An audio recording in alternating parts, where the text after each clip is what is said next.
Your cat jumps onto the table. They walk past 3, 4, 5 objects without touching any of them.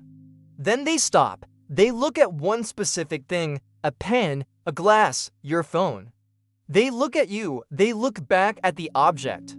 And then, with one slow and deliberate paw, they push it off the edge and watch it fall. And the expression on their face while they do it is what gets people. Because it is not frantic, it is not accidental.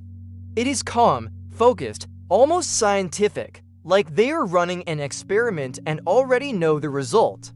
Which, as it turns out, is almost exactly what is happening. This behavior is one of the most universally experienced and least understood things that cats do. Almost every cat owner has a story, a shattered mug, a phone cracked on the kitchen floor, a plant that didn't survive the encounter. And the question is always the same: why does my cat do this? The answer is not simple, because the behavior itself is not simple. There is not one reason cats knock things off tables. There are several, and they overlap and combine differently in every cat.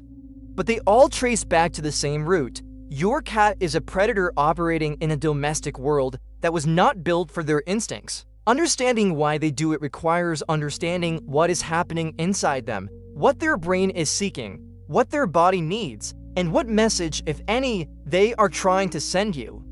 Because sometimes it is play, sometimes it is communication, and sometimes it is something you need to take seriously. By the end of this video, you will understand every layer of this behavior. You will know when it is harmless, when it is a signal, and exactly what to do about it. Starting with the reason that surprises people most. The first and most fundamental reason your cat knocks things off surfaces is rooted entirely in their hunting biology. A cat's paw is not just a limb, it is one of the most sophisticated sensory and hunting tools in the animal kingdom. The pads on your cat's paws contain an extraordinary density of nerve endings, making them exquisitely sensitive to texture, temperature, vibration, and movement. When your cat presses their paw against an object and nudges it, they are gathering information.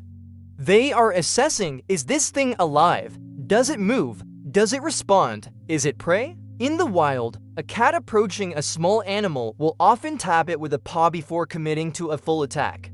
This serves two purposes. First, it confirms the prey is real and not a decoy. Second, it provokes a reaction, which triggers the full hunt sequence in the cat's brain. The tap is the beginning of the hunt. Your cat's pen, your glass, your phone, these are not objects to them in the way they are objects to you. They are things that sit still in their environment. And sitting still is suspicious. Prey sits still, prey plays dead. The only way to know for certain is to touch it, nudge it, and see what happens. When the object falls, when it moves, makes a sound, shatters, the cat's hunting brain registers reaction, and a reaction means the sequence worked.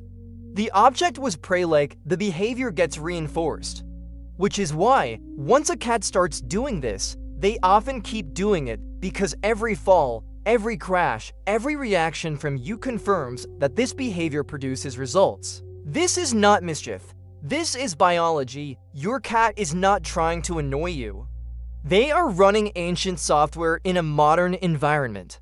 And the objects on your tables are the closest thing their brain has to small, still, potentially interesting prey. Understanding this is the first step to working with the behavior rather than against it. Here is the part that most people find genuinely uncomfortable when they hear it. Your reaction, every gasp, every no. Every time you rush over, every time you pick up what fell and put it back, is not a deterrent.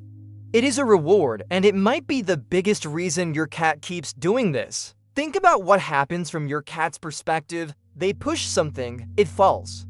And then you, the largest, most important creature in their environment, immediately stop everything you are doing and give them your complete, undivided attention. You move toward them, you make sounds, you interact with them. To a cat who is bored, understimulated, or simply craving engagement, that response is extraordinary. It is better than most things that happen in their day. And so the equation becomes very simple. push object, receive human. It is one of the most effective attention-getting strategies in the animal kingdom, and your cat discovered it entirely by accident. This is what behaviorists call attention-seeking behavior, and it is reinforced, made stronger, every single time you respond to it. Every time you react, you are essentially telling your cat, yes, that worked. Do it again, and they listen, because cats are far more intelligent than most people give them credit for. The counterintuitive solution is to remove the reward. When your cat pushes something off a surface, do not react. Do not rush over. Do not pick it up immediately. Do not say anything. Simply remove yourself from the situation if you can, or continue what you are doing as if nothing happened. Take away the reaction, and the behavior loses its most powerful reinforcement. This is harder than it sounds, especially when what falls is fragile, or expensive, or makes a very loud noise. But even reducing your reaction, slowing down, speaking less, responding with less energy, begins to weaken the reward. Combine this with giving your cat genuine attention at other times, on your terms and theirs, and the attention-seeking knocking will gradually lose its appeal. Not every instance of knocking things over is about hunting instinct or attention-seeking. Sometimes, particularly in younger cats and highly intelligent breeds, it is something closer to genuine curiosity. Your cat is exploring the physical properties of their world. They are running experiments. And gravity is one of the most consistently interesting experiments available to them. When your cat pushes an object and watches it fall, they are observing cause and effect. They are learning that their action, a push, produces a predictable result, a fall, a sound, a bounce, a break. This is actually a marker of cognitive sophistication. The ability to understand that your actions produce outcomes in the world is something not all animals develop. Cats also use their paws to explore objects they are uncertain about before fully committing to investigating them. A tap tells them, is this stable? Is this fragile? Does this slide? Does it roll? The edge of a table is particularly interesting because objects at the edge exist in a state of potential. They might fall, or they might not. That uncertainty is exactly what a curious cat finds compelling. You may also notice that some cats have specific preferences. They consistently knock over certain types of objects, round things, things that roll, things that make a particular sound when they hit the floor. This is not random. They have found the version of the experiment that produces the most interesting results, and they repeat it. Curiosity-driven knocking is generally less intense than attention-seeking knocking. The cat is typically not making eye contact with you before they do it. They are engaged with the object itself, not with your reaction to it. They may seem almost meditative, methodically testing each object in a row. The best response to curiosity-driven knocking is enrichment. Give your cat things that are designed to be batted, pushed, and explored. Puzzle feeders, rolling toys, objects that make sounds and move in interesting ways. Redirect the curiosity toward outlets that satisfy the same cognitive drive without destroying your belongings. There is a third layer to this behavior that goes beyond hunting instinct and curiosity, and this is the one that requires the most attention. Sometimes when your cat knocks things over, they are communicating something specific to you. And if you learn to read the context, you can understand exactly what they are saying. The clearest version of this is what we mentioned earlier, the attention signal. Your cat has been trying to engage you, they sat near you, they meowed. They walked across your keyboard, all of it was ignored.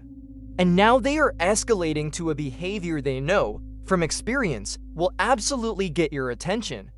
The knocking is not the first message, it is the last one. There is also a hunger signal. Many cats knock specific things, food bowls, water dishes, or objects near where they eat, when they are hungry or when their water bowl is empty. If your cat consistently targets certain areas or objects, and the behavior happens at specific times of day, it may be a feeding or water-related communication. Some cats knock things over when they are in pain or discomfort, not as a direct signal, but as a symptom of restlessness. A cat that is uncomfortable cannot settle. They move from surface to surface, disrupting things around them because their body will not let them be still.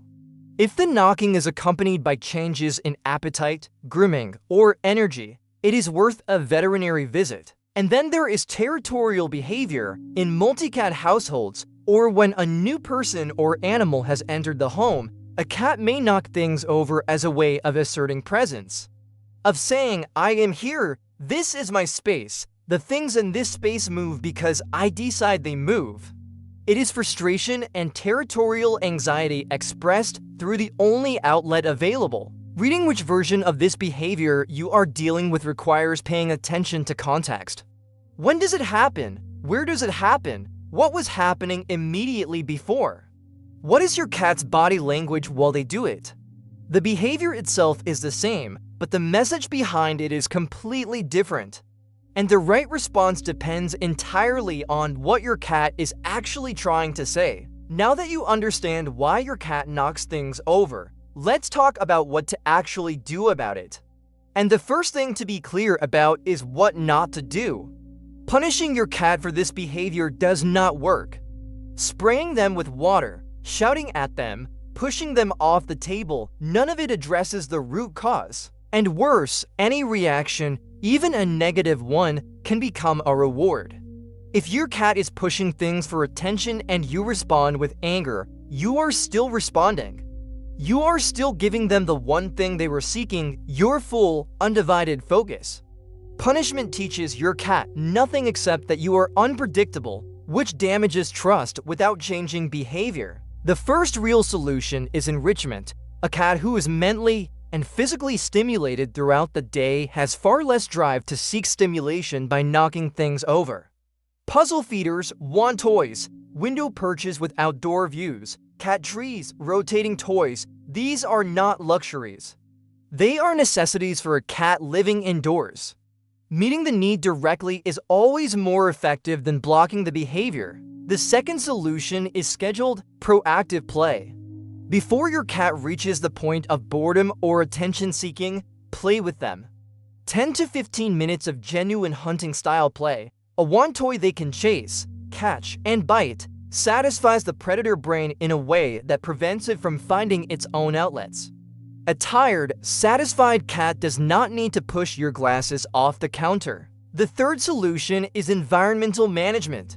If there are specific objects your cat consistently targets, and you cannot change the underlying drive, remove them from accessible surfaces. This is not defeat. This is working with your cat's nature rather than against it. Keep surfaces your cat accesses clear of fragile or important items until the behavior has been addressed at the source. And finally, listen to the message. If your cat's knocking behavior changed recently, increased suddenly, or is accompanied by other behavioral or physical changes, take it seriously. Go back to the questions: when, where, what was happening before? What does their body language say? Your cat is communicating. The behavior will always make sense once you understand what is behind it. Here is something worth sitting with. The cats who knock things over the most, the persistent ones, the deliberate ones, the ones who make eye contact before they push, are almost always the most intelligent, most engaged, most communicative cats. This behavior is not a sign of a difficult cat. It is a sign of a cat who is fully present, fully awake, and deeply invested in their relationship with you. A cat who has completely shut down, who is depressed, understimulated beyond recovery, or deeply avoidant, does not knock things over. They do not have the energy or the interest. The knocking requires engagement. It requires understanding cause and effect. It requires paying close attention to your reactions over time. It is, in its own way, a form of intelligence expressed through the only tools your cat has. What this behavior is really asking you is this: are you paying attention? Are you meeting my needs? Am I getting enough of what I require to be a healthy, stimulated, connected cat?